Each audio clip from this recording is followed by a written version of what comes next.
Son tiempos difíciles. Cuidado con el perro.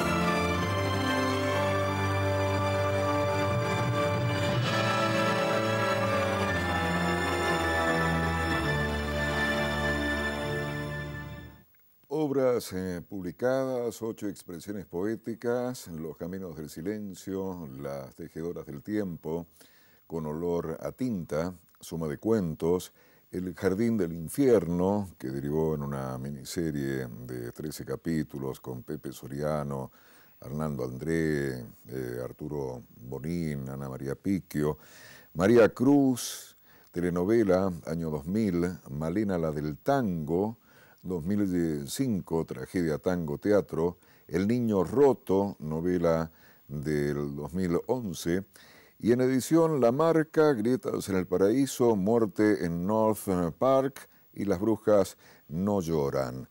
El niño roto, un libro basado en la historia real de Arturo Dreifinger, un niño de la calle durante la Segunda Guerra Mundial, El niño roto, Mercedes Fernández. Esa noche, al llegar a la estación, la madre y el niño se deshacen de los brazales que los inculpan. La mujer cuelga del cuello del niño una cadena con una cruz. Al niño le gusta ese adorno del que no se separará nunca más porque le recordará el roce tibio de las manos de su madre. Suben al tren. Ya el padre se ha ido. Están solos los dos. Ya pasó el momento del abrazo fuerte, de la larga mirada en la que sus padres se envolvieron al decirse adiós. El tren es ahora una especie de sueño, un deseo muy fuerte, una quimera. El niño roto, Mercedes Fernández. Buenas noches, gracias por acompañarnos en nuestro cuidado con el perro de cada día en su primera hora, de 0 a 1. El honor de recibir a una escritora estupenda y a una periodista a quien respetamos y queremos mucho, que se llama Susana Fernández. Mercedes Fernández. Siempre nos dicen que somos hermanas con Susana. Sí, porque ¿sabes por qué? El Furcio, recién me estaba acordando de ella, me dio una ternura. Bonita, bueno, porque siempre ya no nos está con llaman. nosotros. Mercedes, ¿cómo estás? ¿Cómo estás, Fito? Buenas noches. Buenas noches. Gracias por la convocatoria, me encanta tu programa. ¿Qué pasa con la palabra? Háblanos de la palabra. La palabra, magnífica herramienta. La palabra es el sumum de lo que, el numen de lo que somos y de lo que queremos ser y de lo que queremos llegar a ser. En la palabra está todo, absolutamente todo. ¿Qué sería de nosotros si no pudiéramos contar con las palabras para decir, para sentir, para aspirar, para soñar? Porque hasta los sueños los traducimos en palabras, en símbolos. El símbolo cuando viene del subconsciente a la conciencia solamente es contado por forma de palabras, no tiene otra forma. Entonces la palabra me parece un puente de comunicación fundamental para llegar al otro, porque uno sin el otro no es nada. Cuando uno toma conciencia de la otredad, ya no está solo nunca más en el universo. ¿Qué sería de nosotros si en el universo estuviéramos absolutamente solos, sin nadie que nos nombrara? No seríamos nada. El otro es fundamental, pero ese puente lo permite la palabra. Una herramienta estupenda. Pegando un salto, y en esta línea, porque bueno, trabajamos con la palabra y tenemos como una obsesión. Te lo estoy contando a vos. Allí, ¿qué pasa? En el último tiempo hay cierto folclore de que está manoseada, mal usada, ninguneada, como se dice ahora. Yo creo que no existen las malas palabras ni las buenas palabras. Existen las malas intenciones o las buenas intenciones al utilizarlas. Me parece que el tono de voz cambia la palabra. El lugar donde vos ponés la palabra en una misma frase, la misma palabra, cambia la significación. Pero la palabra no deja de tener vigencia y no se enaltece constantemente. Nuestro idioma es riquísimo y tiene mil posibilidades, porque nos han enseñado muchas veces, toda la vida nos enseñaron, que existe un librito que se llama Diccionario de Sinónimos y es mentira, porque no hay una sola palabra que signifique lo mismo en nuestro idioma. y vos lo sabés. Cada palabra tiene su propio reino, su propia riqueza, su propio íntimo resquicio donde quiere decir lo que quiere decir, su propia potencia. Mercedes, ¿de dónde salió este amor tuyo, evidente por la palabra? De mi familia. Mi abuelo Fernández, mi abuelo paterno, el viejo le decíamos nosotros. Yo tengo dos abuelos, tenía dos abuelos como todo el mundo. Uno el viejo y el otro el loco. Bien, mi abuelo el loco y mi abuelo el viejo. Mi abuelo el viejo puso la primera imprenta acá en Mendoza. Un anarquista venido de España, de Galicia, gallego, puso la primera imprenta. De allí en más, prácticamente todos los hijos trabajaron en imprentas. Y mi padre, mi abuelo era analfabeto, no había ido nunca a la escuela, se alfabetizó solo, era un autodidacta, era un erudito realmente maravilloso, un viejo maravilloso. Es que nos enseñó todo, nos enseñó absolutamente todo, nos enseñó a reconocer el universo desde tantos puntos de vista, un legado magnífico, un hombre simple y complejísimo a la vez. Y mi padre trabajó como linotipista en el diario Los Andes, mucho tiempo, mucho tiempo. Y yo recuerdo, muy pequeña, ir a visitar a papá y entrar a esa sala de las linotipos con esos sonidos increíbles que hacían esos verdaderos trenes que largaban palabras en plomo. Y mi papá nos pasaba en una barrita de plomo nuestro nombre, el nombre completo, al revés, con las letras al revés en plomo, porque se imprimen al revés. Y aquel olor del plomo era una delicia porque el encuentro con mi padre era salir con él a pasear, a comer un asado, a tomar un café con leche. Lo íbamos a buscar con mi madre. Así que el amor por la palabra nos llega de nuestro padre, que tuvimos con él la suerte de conocer la biblioteca más importante, la biblioteca más grande, la que yo recuerde. La biblioteca de nuestra casa era un bosque frondoso, donde estaba todo. Y naturalmente una actitud frente a la lectura desde chica. Desde chica, desde pequeña. No recuerdo, y desde chica hasta ahora, yo no puedo acostarme sin un libro en la mano. Y era una cuestión natural, era una cuestión lógica, natural. La gente, sin hacerlo tan esquemático y maniqueo, ¿la gente se acuesta con un libro en la mano en estos tiempos? Hay mucha gente que sí lo hace. Mucha gente que sí. Pasa que, ¿sabes qué pasa? Que como vos bien dijiste, hay como una especie de manoseo de la palabra. Entonces, ay no, yo leo cuando tengo tiempo. No es cierto, la gente no lee cuando tiene tiempo, lee cuando quiere y cuando lo necesita. La lectura es un ejercicio, lo sabés, un ejercicio. Entonces, si uno se acostumbra a tomar un libro para dormirse, pues toma un libro para dormirse con una apetencia más grande, con una adicción más grande, que si tomara un somnífero. Y no, yo conozco mucha gente que sí lee antes de dormir. O a mí me gusta, por ejemplo, leer en los viajes.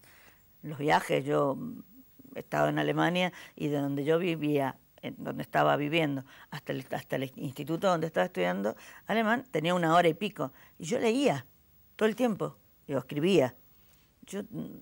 Hay una fruición por la palabra, una apetencia de la palabra escrita.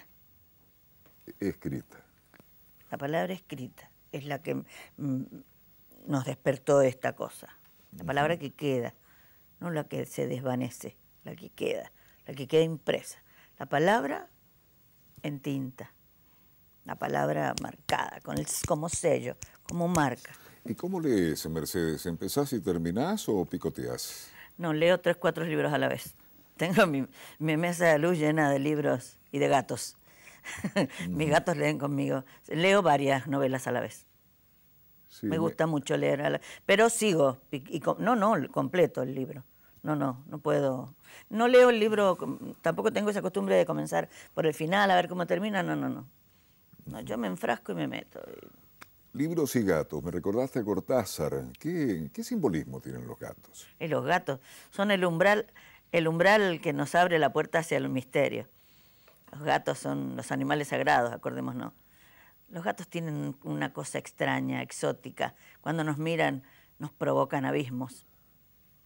Yo tengo una buena relación con mis gatos.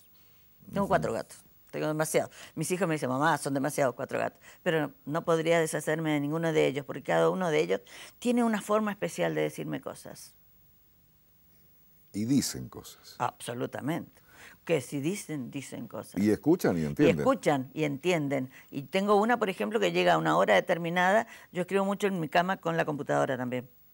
Con la laptop en mi cama. Entonces estoy escribiendo, pero llega una hora que son las 12, 12:30 y ya se tira sobre el teclado, como diciendo, se acabó. Listo, no escribas Se más. acabó, no escribo más. Ajá. Y la saco, porque yo estoy enfrascada, y vuelve. Y se tira sobre el teclado. Les encanta la computadora a mis gatos. Yo me rodeo como el amenazado de Borges Bonito, me rodeo de mis talismanes. Me pongo mis saumerios, me pongo mis libros, me pongo mi música lírica, me apetece la música lírica, pues escribo con música muy alta, óperas me encantan, no me molesta que canten, como las entiendo no me molestan, me envuelven, y mis gatos. Entonces yo tengo todo un andamiaje ahí alrededor, una escenografía que son fundamentales para cerrar el mundo de afuera y para cerrarlo y para conformar el orbe en el que uno a lo mejor es. Qué sé yo si uno es. ¿Y qué sería ser? ¿Qué sería ser? Yo sé que no soy. Yo sé lo que no soy. No sé lo que soy. En cuanto sepa lo que yo soy, habré dejado de ser ya, habré terminado, estaré mirándole la cara en caso que existiera a Dios. En caso de que existiera. Sí. ¿No es cierto? Es decir, que cuando uno sabe que es, ya ha terminado esa carrera vital de ir siendo. Quizás te guste, me estoy acordando, no debería decirlo por televisión, pero mi psicólogo en la última sesión citó a Heidegger, creo, Me encanta Heidegger. que ser no es ser, es estar siendo. Es eso, pero sin duda alguna. No puedes decir que sos, porque el ser es una cosa terminada en sí misma. Uno va haciéndose. Yo sí sé lo que no soy. No soy una ladrona, no soy deshonesta, no soy una maravilla escritora, no soy una cantante lírica. En otra vida, si existiera la vida, podría serlo. Sé que lo que no soy, pero ni tampoco sé lo que quiero ser. Voy siendo. Sí, voy siendo. Es bonito, es filosófico eso. Y es que la filosofía te permite entender tantas cosas, ¿no? Las preguntas que uno se ha hecho a lo largo de la vida están en la filosofía, están en ¿para qué vine? ¿A qué vine? ¿Cuál es mi rol? ¿En qué papel debo jugar? ¿Hasta dónde puedo llegar? ¿Qué es el otro? ¿Es algo real esto que estoy viendo, mi sombra que es? Mi eco, mi voz. ¿Para qué un libro? ¿Por qué? ¿Qué sé yo? ¿Y cuál es tu rol? Mi rol es ser puente, creo. Yo creo que tengo... alguna vez un chamán me lo dijo. No me lo estoy inventando yo, me lo dijo. Y lo entendí. Yo posibilito cosas, no para mí. Yo soy un puente entre una cosa, el proyecto, y yo en el medio haciéndolo para que algo se concrete y se logre. Yo creo que mi rol es puente, es ser puente. ¿Y puente de qué? Y desde el punto de vista de la literatura, yo me siento puente entre la obra y el lector. Porque yo algún día, felizmente, desapareceré. Desapareceré de este valle. ¿Por qué ese énfasis? Felizmente, felizmente. Porque uno creo que ya lo ha hecho todo prácticamente. No se cansa de tanto hacer. No está cansado. No les gusta a mis hijos que yo hable de esto, pero yo creo que sí, que uno ya ha terminado, ha dejado. No entiendo la vida sin el qué hacer, sin el qué hacer, sin hacer cosas. Entonces creo que una vejez sin razón de hacer cosas es una vida vacía. No me gustaría estar arrinconada ni dependiendo. Soy asquerosamente autosuficiente. Entonces, no entiendo la vida sin que yo misma me la pueda abastecer. Los recursos mínimos. Toda mi vida ha sido así. Entonces, yo creo que yo he logrado cosas. Tengo unos hijos hermosos, una familia maravillosa, maravillosa. he hecho 1000 cosas, cosas grandes, cosas pequeñas, y se acaba la vida. Y yo tengo una certeza de finitud. Y creo que uno debe acomodarse, amoldarse a este fluir del río de la vida. Uno es parte, una gota de agua en los grandes mares del universo. ¿Qué es uno? Cuando uno baja del pedestal y se convierte en lo que es realmente, si uno se va, viene otro. ¿Cómo llegaste a tu primer libro? De la mano de mi padre, sin duda alguna. Nos compró, qué sé yo, las fábulas de Samaniego. Yo me acuerdo de aquellos libros, El Tesoro de la Juventud. Los primeros libros que yo llevaba a la cama eran El Tesoro de la Juventud. Yo podría abrir un libro y decirte en qué página hay tal cosa del Tesoro de la Juventud. Me lo sé casi de memoria, los 20 tomos. Eso era el tesoro para nosotros. Sí, me hace sentir mal, porque yo los tuve ahí a medio metro toda la vida y los picoteé nada más. ¿Cuántos libros eran? Más 20, o menos, más o menos así. 20 en un molde, en un Sí, mueblecito. sí. Y ahora yo lo dejé cuando me fui a Toronto, se lo dejé a una sobrina aquí en mi casa, acá en Mendoza, y me fui. Y entonces yo siempre apetecí el volver a tocarlos, me encanta. Yo soy una enamorada de los libros. Bueno, y lo encontré en una librería, así que me volví a comprar El Tesoro del Cuento. Me lo volví a encontrar y cuando lo abrí, y qué sé yo, encontré allí el olor de la infancia, las coplas de mi abuela, el aroma de las tortas o de las tostadas que mi padre y el mundo de Beethoven, de Chopin, que sonaba constantemente en mi casa. Mi padre era músico también. Y todo eso me lo encontré abriendo El Tesoro de la Juventud. La evocación, el poder de evocación es muy importante en este tema del artista o del escritor o de la literatura. Si uno aprende a evocar, está haciéndole escamoteos a la muerte. Por eso a la muerte no hay que tenerle miedo. Lo que hay que saber es recordar y evocar para traer y volver a vivir. Si vos volvés a vivir, haz el ejercicio esta noche. Cuando antes de acostarte, tráete cualquier recuerdo de tu infancia, de tu adolescencia, cuando quieras, y volvé a vivirlo intensamente. Y después sacá la cuenta y has vivido 24 horas hoy, más ese pedacito de cielo que trajiste de la evocación. Qué gusto que hayas venido, Mercedes. Gracias por estar acompañándonos. Gracias a vos por acompañarnos también. Nos quedan 2 bloques más y bueno, seguiremos charlando con Mercedes Fernández. Salud. Gracias, Rita. Salud.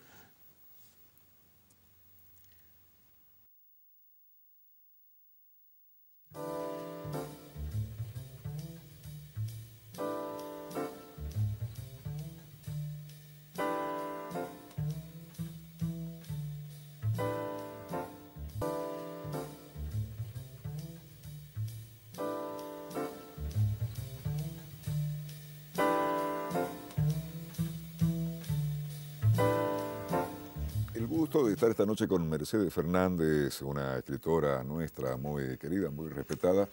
¿Qué libro tenés en la mano, Mercedes? Las tejedoras del tiempo. Uno de los primeros libros de cuentos míos. Lo quiero mucho este libro porque yo soy asistente social. Y en este libro recogí un poco las experiencias del Hospital Emilio Civit, donde yo trabajé 8 años, y de la Escuela Hogar. Fui maestra allí en la Escuela Hogar también, un tiempo. Y en la Escuela Hogar y en el Hospital Emilio Civit descubrí que el dolor tiene olor. El olor del dolor era como una exigencia que yo sentía que debía plasmarlo en palabras.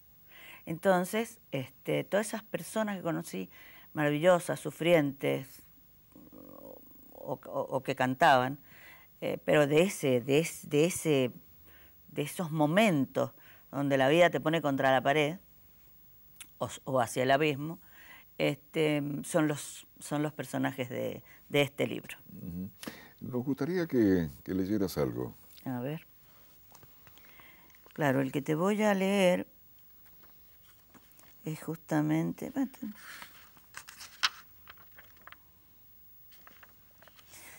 El angelito.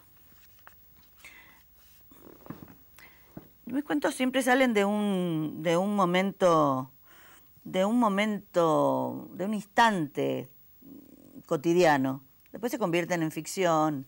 Entonces esto tiene que ver algo. Después que lo lea, te cuento a lo mejor si querés la anécdota. El angelito. La mujer miró por la ventana sin ver nada. Tenía los ojos puestos en algún punto lejano de quién sabe qué mundo perdido en sus ensoñaciones. Parecía más vieja de lo que era en realidad, quizá por el pliegue caído desde la comisura de los labios, o por la mirada sin brillo, o tal vez por la inmensa tristeza que emanaba de toda ella. ¿Qué voy a hacer?, pensó. ¿Qué? Se quitó de la ventana y comenzó maquinalmente a preparar la cena del niño. Su niño. Una especie de semisonrisa le aclaró el rostro. En el rincón de la única pieza, en un camastro oscuro en el que todavía cabían los dos, el niño dormía plácido. Se acercó, despacio, y una sombra de sonrisa se le insinuó al chico. Ha pasado un ángel, pensó la mujer. Continuó con su tarea. El ave nocturna graznó en algún lado. Ella se estremeció. Los recuerdos la golpearon. Igual que cuando llegaba el chimbote. A esa hora lacia del día, silenciosa todavía de grillos o de chicharras, en ese instante que preludia el estallido orquestal de las noches de campo, en ese mismo instante llegaba siempre el chimbote. Nunca supo de dónde había venido, de qué paraje extranjero y silente emergió aquel hombre. Solo sabía que la primera vez que lo vio en el pueblo le había parecido fantasmal, como de polvo. Eso, como de polvo. Los ojos de él la habían recorrido sin apresuramiento y con una inclinación de la cabeza apenas, la mujer se supo saludada. Ella había apurado el paso. No le gustaban los hombres del lugar, y menos los extraños. Su finado padre bien que la había aleccionado al respecto. De todos modos, si ella se casaba, ¿quién cuidaría del viejo inválido desde tantos años a raíz de una caída del caballo? Vivían de las verduras que la chacrita les prodigaba. Era una mujer sin afanes. Se había acostumbrado a su soltería y a los 30 y tantos años no le molestaba nada ya. Pero la mirada de ese hombre era distinta de la de los demás. Había hecho sus ventas, de modo que subió al carro y asusó el caballo rumbo al rancho.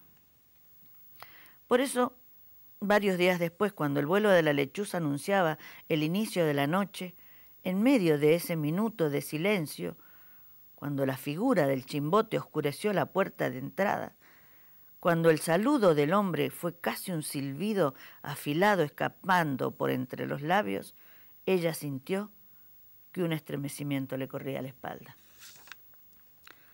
La voz gangosa del niño la trajo de nuevo a la realidad. Allá, allá. La mano redonda y de dedos muy cortos señalaban hacia afuera. Se había parado en la cama y empinado, miraba con excitación quién sabe qué cosa. Bueno, mi niñito, bueno, ya está, no hay nada. Josecito tironeaba del vestido de la madre, insistiendo en señalarle algo. Pero la mujer lanzó en sus brazos y llenándolo de besos, lo calmó. Debe haber soñado, pensaba, mientras lo sentó en su silla alta de comer. El niño comió, feliz y entre risas. Matizaba su jerga señalando hacia el patio. La batalla de la cena culminó al fin. En sus 4 años, Josecito aún no había aprendido a manejar bien sus manos. Todo lo desparramaba entre risotadas y chasquidos, pero ella jamás se encolerizaba. Era su hijo, el único ser que tenía en el mundo. Ya aprendería. Puso al niño en un corralito que ella misma había construido con ramas de sauce, le dejó un montón de tapas de cacerolas, ovillos, sobrantes de lanas y otras cosas que reemplazaban los juguetes que nunca compraría, y se sentó a mirar la noche. El chimbote se había quedado esa y algunas noches más. No la había forzado, pero ella no dejó de sentir esa sensación en la espalda de la primera vez. Llegaba al anochecer y se iba cuando apuntaba el alba. Jamás quería comer, hablaba poco, ni su nombre supo siquiera, hasta que una mañana, ella entendió que era la última vez que lo vería. Solo le dejó entre las manos esa especie de polvo de que parecía estar hecho, y el hijo en el vientre. No sintió rencor por él, al contrario, ya nunca más estaría sola. Las 9 lunas pasaron lentas y difíciles, y cuando el niño se anunció, la voz de la Justina, la vieja comadrona del lugar, fue la única que acompañó sus gritos de dolor. Bueno, mijita, ya pasó. Es un macho, un buen pedazo de macho, aunque más feo que pegarle al padre, un palo al padre, digo, a la madre. Es que Josecito era mogólico. Pero los tontitos traen suerte, mijita, porque son angelitos. Vas a tener que armarte de paciencia, pero ya vas a ver los que son. Son un regalo del cielo. Ella hubiera querido un par de brazos fuertes que el día de mañana hiciera el trabajo. Había veces que ese dolor en el pecho no la dejaba, pero ¿qué se le va a hacer? Aceptó al niño con todo el cariño de que era capaz el corazón de una madre, y lo cuidó y le enseñó los primeros pasos, y a los 4 años el niño ya estaba dando muestras de aprender algo. Yo te decía, mijita, yo te decía. Y la boca desdentada de la Justina también se sumía en un gesto de ternura al mirar al niño. Josecito era cariñoso, afable, jamás hacía berrinche. Todo lo asombraba, todo le llamaba la atención. Allá, allá, y una mariposa cruzaba fugazmente el patio. Allá, allá, y un pájaro o una flor parecían extasiarlo. Pero esa noche no le llamó no le llamó mayormente la atención la insistencia del Josecito en querer mostrarle algo en el patio. Apagó el farol y se acostaron. La mujer no tardó en quedarse dormida, pero el niño, con una sonrisa de felicidad, empinado al lado de la madre, miraba esa extraña luz, intensamente violeta, que desde el patio inundaba el lugar con una rara fosforescencia. Al día siguiente el chico insistió en ir hasta el patio. Pareció obsesionado, como en trance. Largo rato se quedó sentado mirando fijamente hacia el suelo. Al principio la mujer no le restó importancia, pero después se desconcertó. ¿Estaría enfermándose el Josecito? No entendía esa mirada nueva en los ojos del hijo, esa desesperación, esa desazón con que miraba el ver que no le entendía. Al caer la noche, nuevamente el alborozo del chico que señalaba el patio la hizo ir a investigar. No fuera a ser cosa que alguna víbora u otro animal estuviese rondando y lo sorprendiera durmiendo. Dando palmadas y riendo con algo de allá afuera, se decidió: mañana lo llevaré a la Justina. Esto cada vez me gusta menos. El cansancio venció la preocupación por el niño. Por eso no se percató de que el Josecito sonreía feliz a la fosforescencia violeta que entraba por la ventana. Yo no veo nada malo. Vas a tener que mirarlo nomás. A lo mejor ve algo que vos no veis. Para eso son los angelitos, ya te he dicho. El camino al rancho lo hizo despacio. El Josecito iba feliz, mirándolo todo, gozando con cada piedra, con cada rayo de sol filtrado entre los pétalos de alguna flor silvestre. No hubo en el trayecto evidencia alguna del mal que aquejaba al niño. Pero al llegar al patio de la casa, la algarabía fue total. Tironeaba la madre aquí y aquí, mientras los inmensos ojos parecían querer salírsele aún más de las órbitas. La baba le caía espesa sobre el pecho, los gritos disonantes la aturdían. La madre esperó pacientemente. Sabía que de ocurrir algo sería de noche. Al caer la tarde, la lechuza cruzó el cielo y graznó desde un árbol cercano. Ella se preparó para cualquier cosa. Si estaba su hijo de por medio, no sería nada malo. Ya se lo había dicho la Justina. Para eso era un angelito. La noche se cerraba sobre ellos. No encendió la Petromán. Se sobresaltó al oír el estallido de las chicharras y los grillos. El niño, que se había quietado entre sus brazos, se levantó de golpe y comenzó a reírse a carcajadas, intentando torpemente aplaudir, tirando de la pollera de la madre hasta un lugar determinado en el patio. Ambos conformaban una extraña pareja, bailando cada uno un compás distinto, de quién sabe qué rara danza. El Josecito se detuvo de golpe. Levantó los ojos hacia la mujer, que parecía no reaccionar. «Acá, acá, acá», y reafirmaba su ruego con un vaivén sobre las pobres piernas. En ese instante, exactamente donde el niño mostraba, comenzó a salir desde el piso una luz al principio apenas visible, que fue intensificándose hasta hacerse casi incandescente. La mujer no podía creer lo que veía. La luz tornaba fantasmagóricas las facciones del hijo. Eran violetas los desteñidos cabellos rubios, su mirada lechosa, su sonrisa tan querida y trágica. Se miró ella misma las manos y se vio igual. Parecía estar mirándolo todo a través de una lente mágica. Sin entender que era aquello, se agachó y palpó con las manos, buscando un hueco, un objeto, algo que le sirviera de indicio. Nada encontró, solo la aspereza de la tierra sin regar y ese haz luminoso que parecía llegar de quién sabe qué dimensión remota y desconocida. Se santiguó y arrodillada inició una plegaria mientras el chico se entretenía en mojarse las manos en esa especie de juego milagroso que había aparecido en el patio del rancho. Es la luz mala, dijeron algunos. Algún maleficio, agregaron otros. Es una señal buena, dijo la Justina, y todos aceptaron con el respeto que les merecía la vieja. Se le presentó a un inocente, todos sabemos que este muchacho nunca será malicioso, por eso reafirmó, un santito. Y aquí, señaló con un dedo sarmentoso, hay que cavar. Y comenzaron el trabajo. Horas duró la tarea. Casi caía la tarde cuando uno de los voluntarios tocó algo con la pala. La noche era un manto oscuro que abrazaba al numeroso y expectante grupo. Al sacarse las paladas finales, la extraña y maravillosa fosforescencia inundó el pozo. Los rostros agolpados pudieron al fin develar el misterio. Un cajón semidestruido por el tiempo fue sacado a la superficie. La algarabía del Josecito parecía no tener límites. Fácilmente abrieron el cajón y los restos óseos de una criatura muy pequeña fosforecieron dramáticos más allá de la muerte misma. Un collar de piedras de colores hilvanadas rústicamente había acompañado ese centenario sueño mortal. Hay que enterrarlo cristianamente y no tocar nada, si hasta un collar tenía el pobrecito. Este difuntito ha querido hacerlo saber de esta forma. ¿Quién sabe cuántos años ha esperado a un santito para que le entendiera su mensaje? ¿Viste, muchacha? Se acercó a la madre, abrazando a su hijo como si temiera perderlo también. ¿No te decía yo que este chico te traería suerte? Solamente él entendió al difuntito. Trajeron el féretro pequeño que pintaron toscamente de blanco. Trasladaron los restos que aún refulgían en la pequeña mesa a la pequeña mesa del rancho, a cuyas patas ataron 4 cañas altas con velas de cebo.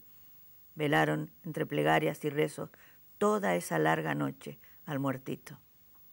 Una estampita de la Inmaculada, con una espiga enganchada al pie, coronaba toda la ornamentación de la escena, mientras el Josecito dormía plácidamente en los brazos de la madre.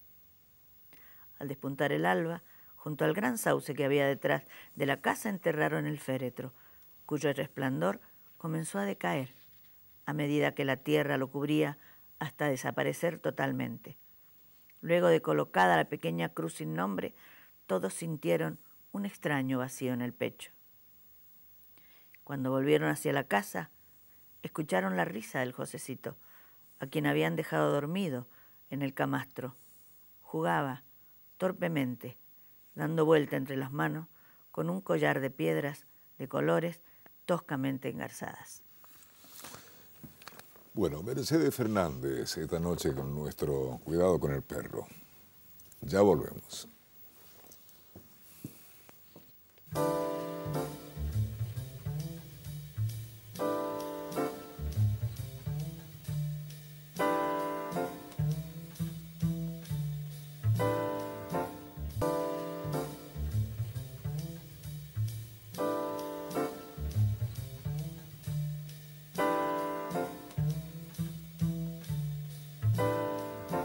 Había dado cuenta Mercedes de una anécdota alrededor del cuento que contó en el bloque anterior. Yo no le pedí la anécdota al toque para no crear ese clima que produjo acá en nuestro estudio y quizás allí en tu lugar en el que estás acompañándonos con este programa. ¿Qué hay alrededor del cuento que le diste? Esto nació de una situación que viví, una de las tantas situaciones allí en el Hospital Emilio Civit.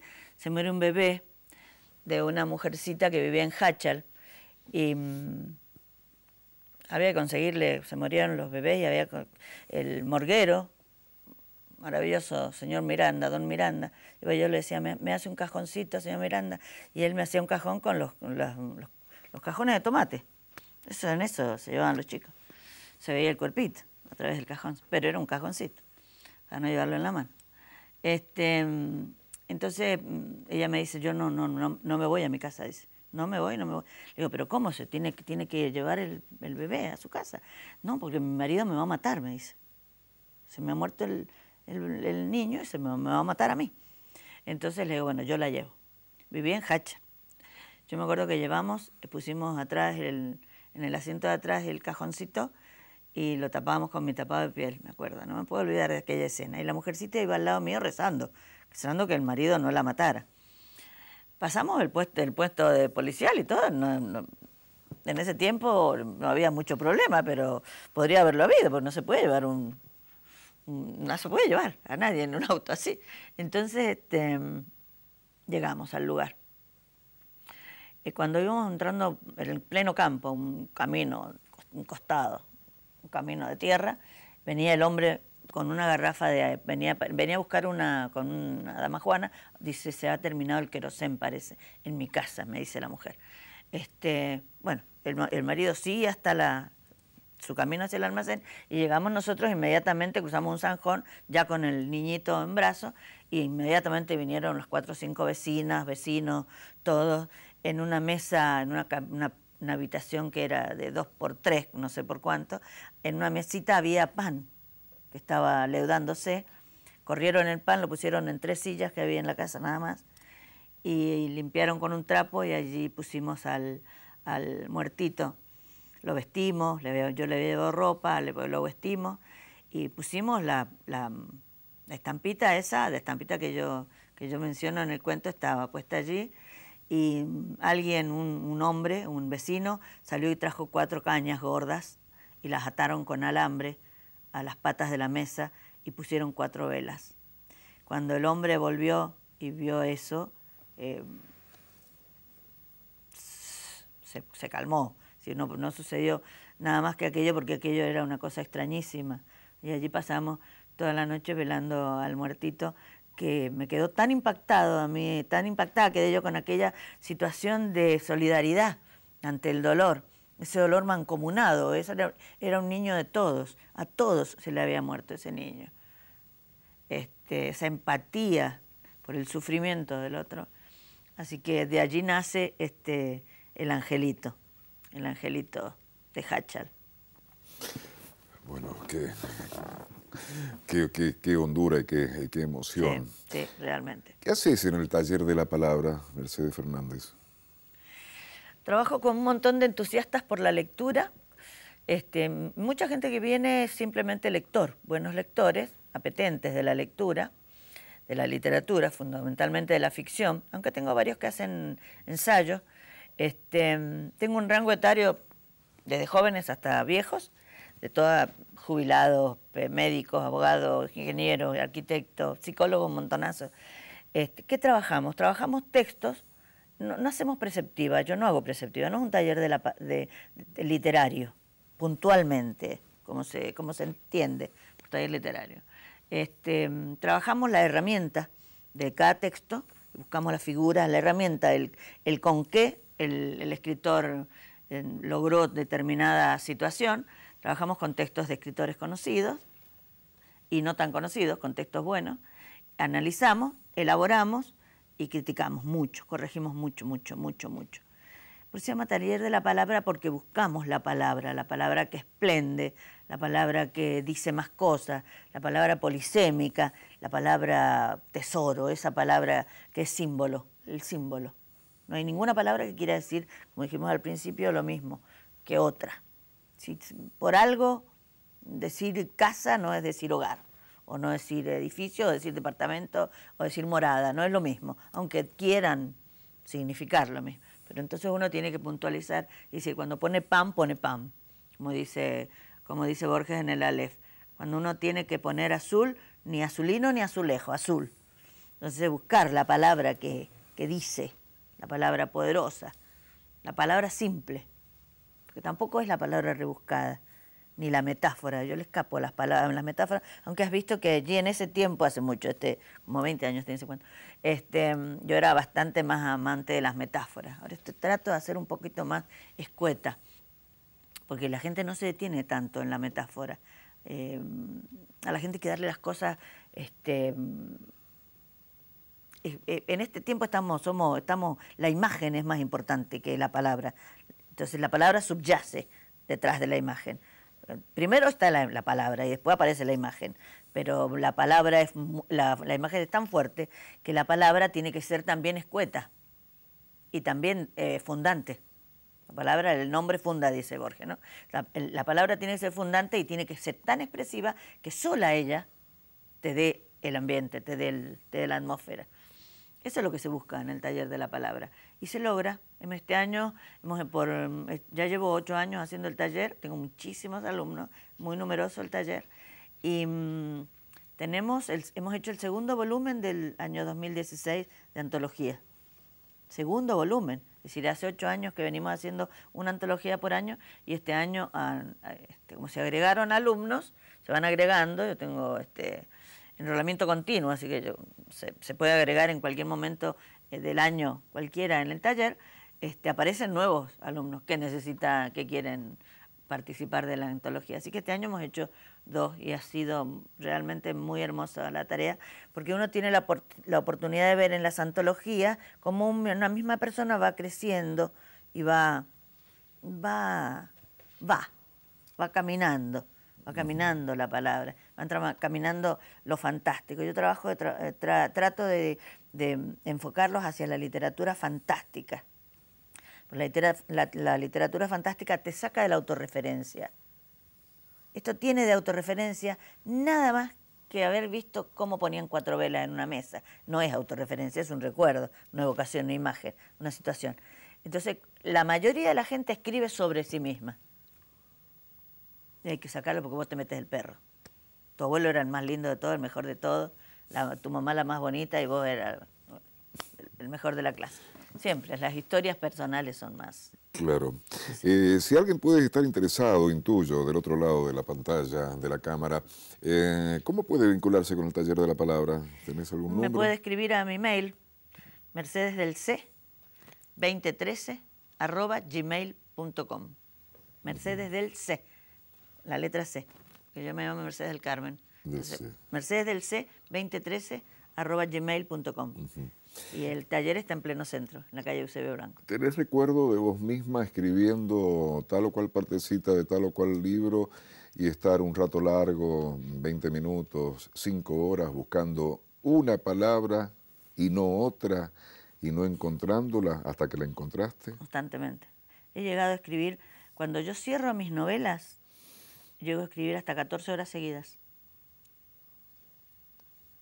Sí, recuerdo. Puedo recordar cada momento de todos los cuentos y de todas las cosas que yo escribí. Escribo mucha poesía también, pero no la muestro. Tengo prurito con la poesía.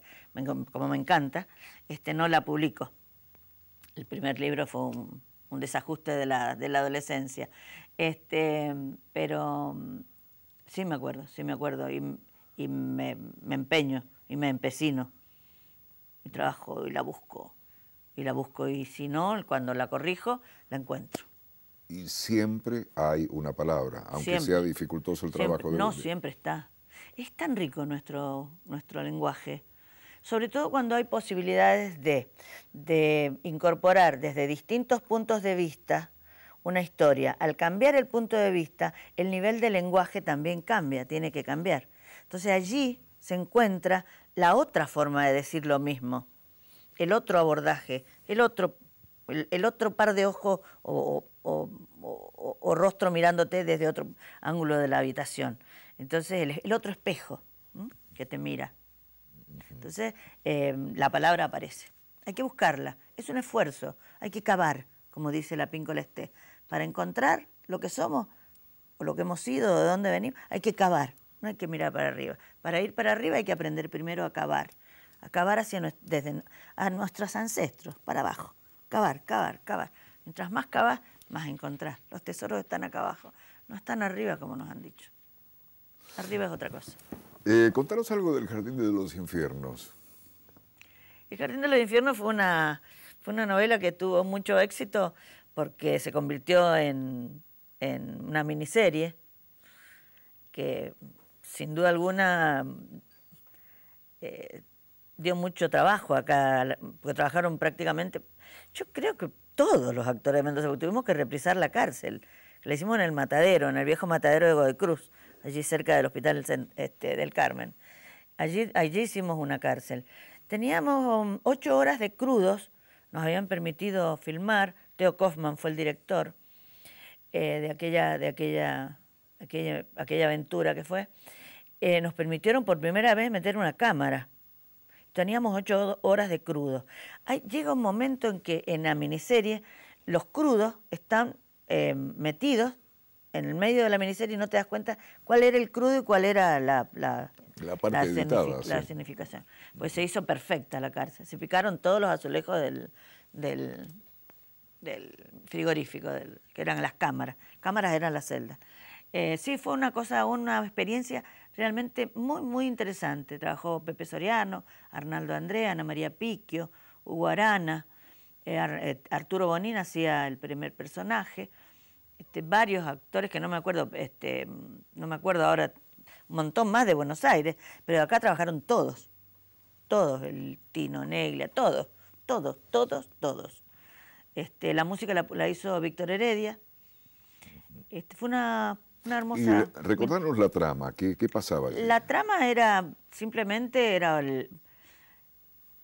mí me vienen y me cuentan siempre las historias. A mí la gente me busca y me encuentra, yo te cuento, si te cuento mi historia, te cuento. Entonces a mí me llegó, por una carta, la historia del túnel, un túnel que se había hecho en la cárcel, que es el tercero en el mundo, por su longitud, con intención de fuga. Tercero en el mundo, eran 50 y pico metros, 60 y pico en realidad llegaron a ser. Ese túnel tenía características propias, tenía luz, tenía ventiladores, tenía bolsas para que descansaran, qué sé yo, un túnel que había que hacerlo dentro de la cárcel con el sigilo suficiente como para que no se escuchara, no se supiera nada. De toda esa tierra que se sacó, el arquitecto, que era un arquitecto conocido que estaba allá en la cárcel,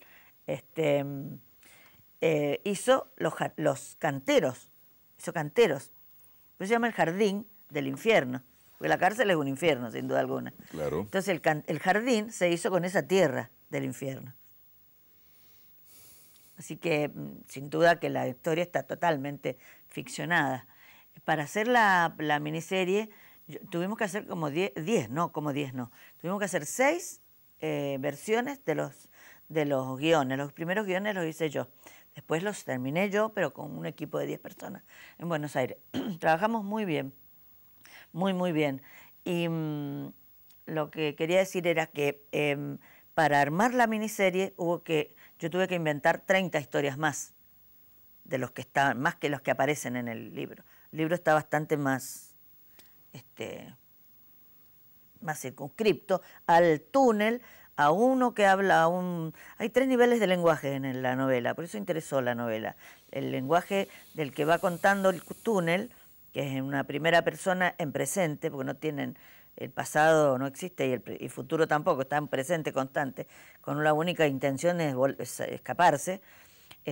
Una periodista que está en tercera persona, pero que ella está focalizada a la cámara como una especie de cámara personalizada, que cuenta lo que ve y lo que siente y cómo va a ir, lo que le va a ir sucediendo a medida que va enterándose cómo va a ir preparando el material para el libro. Y otra voz, otro yo también, que tiene un lenguaje tumbero. Por eso el libro tiene atrás un glosario tumbero, carcelario, que cuenta cosas. Es muy fuerte el libro. Es duro, es durísimo. Bueno, todo lo que tenga que ver con la cárcel es duro. Fue una experiencia importante. Bueno, dura. y no, es que alguien puede leerlo. Estaba por preguntarte si logran escaparse o no. Lo dejamos en suspenso. Lo dejamos en suspenso. ¿Y de todo lo que has escrito, qué es lo que más te ha impactado a vos misma? Si hay algo que te haya impactado más particularmente. Lo que estoy escribiendo.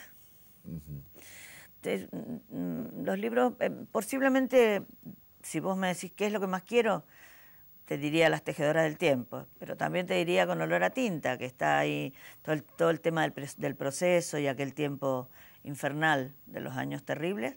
Y también en homenaje a mi padre, Con olor a tinta, por eso la tapa tiene una caja tipográfica. Los días del miedo, la última novela, también me interesa. A mí me interesan el momento en que estoy escribiendo, la fascinación del momento. Pero cuando termino de escribir, le pongo fin y lo meto entre dos tapas, se acabó. Para mí ya no es importante. Me centro en lo que voy a escribir. Entonces sí me interesa lo que estoy escribiendo. Ahora entra en imprenta Las grietas en el paraíso, que es el primero de un thriller, de una trilogía de thriller, que es linda, escrita en Toronto. Entonces se desarrolla entre Toronto y Mendoza. Un thriller bien duros también, pero me gustan mucho, me gustan muchísimo. Y ahora estoy escribiendo Las brujas no lloran, desde el alma, y armando una miniserie que se llama Caudillo, y escribiendo. ¿Y por qué te mandaste, digamos, al thriller? Porque a mí me encantan las novelas policiales. A mí me parece que la novela policial, como sacude mucho. Primero porque me interesa mucho todo lo científico, toda la ciencia me interesa muchísimo, muchísimo. Me gusta la cuestión jurídica, de la ciencia jurídica y la ciencia médica o la ciencia de la psicología. Entonces me interesa mucho y en el thriller se conjugan.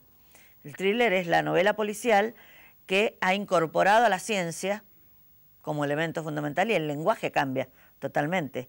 Cambia el lenguaje y cambia el punto de vista del que va relatando.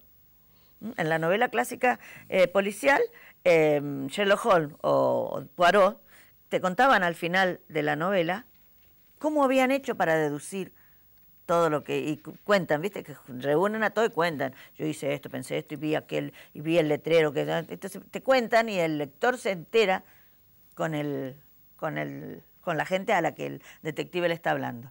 Es decir, hay una forma. Cuando aparece el policial negro es el policial de Humphrey Bogart. Un policial mugriento, sucio, colgado acá, pegado al labio el cigarrillo, toma whisky, no toma vino, toma whisky. Los de Borges toman vino, los de Borges y Bioy Casares toman vino. Pero que tiene anda de noche, tiene un lenguaje de la noche, de las orillas, el orillero, el marginal. El ambiente del primero, era el ambiente de la aristocracia. Sherlock Holmes se mueve entre la aristocracia. Casi siempre los asesinos son de lo bajo, los portuarios. ¿No? Pero acá el ambiente está allí en lo marginal. En el thriller no. En el thriller cambia el ambiente totalmente y nos metemos en ambientes asépticos, como un hospital o como un tribunal enjuiciando a alguien, es totalmente distinto el ambiente. Y en la calle, es urbana también el thriller. Entonces te da la posibilidad, una apertura total, además de meterte en la cabeza del asesino, que es buenísimo eso. ¿Y por qué es bueno? Es bueno porque, primero porque soy muy curiosa, segundo porque soy una aventurera, y tercero porque si yo tengo que describir, tengo que describir un personaje, tengo que armar un personaje, o construir, mejor dicho. Si tengo que construir un personaje, tengo que saber hablar como él, sentir como él, pensar como él, soñar como él. Entonces, para armar un asesino serial, un violador, un estafador, un femicida, hay que investigar mucho, hay que trabajar mucho, hay que hacerle toda una estructura a ese personaje para que no se caiga. Porque ese personaje va a hablar, sentir, caminar, mirar de una forma totalmente distinta a todos los otros personajes. Entonces, esa es la posibilidad que te da el thriller de meterte en la cabeza Sí, de, muy de interesante. tanta orquesta de personajes. Recontra interesante, justo tenemos la señal para cerrar, pero te voy a preguntar. Alfredo Alcón dijo que como actor, si tiene que interpretar a un asesino, no busca la parte de asesino que tiene él dentro de sí mismo. Vos, el asesino serial, ¿lo buscás con investigación, con la imaginación desde la ficción, o buscás también algo dentro de vos misma para... El hombre, el ser humano está lleno de claros oscuros. Yo creo que nunca sería una asesina, pero yo creo que hay una parte oscura de uno que siempre está pulsando como pulsión, por salir. Y creo que está dentro de uno. La posibilidad de llegar al centro más húmedo y negro del bosque que uno carga toda la vida, está. Hay que saber llegar y tener un farolito o el hilo de Ariadna para poder salir. Porque si no, camina por el infierno y se le queman las alas. Camina por el infierno y se le queman las alas. Mercedes, un gran gusto haberte tenido en nuestro programa. Muchísimas gracias por habernos acompañado. Gracias, Fito. Salud. Gracias por la paciencia de haberme escuchado. No, al contrario. Gracias a vos también. Buenas noches. Cuidado Salud. con el perro.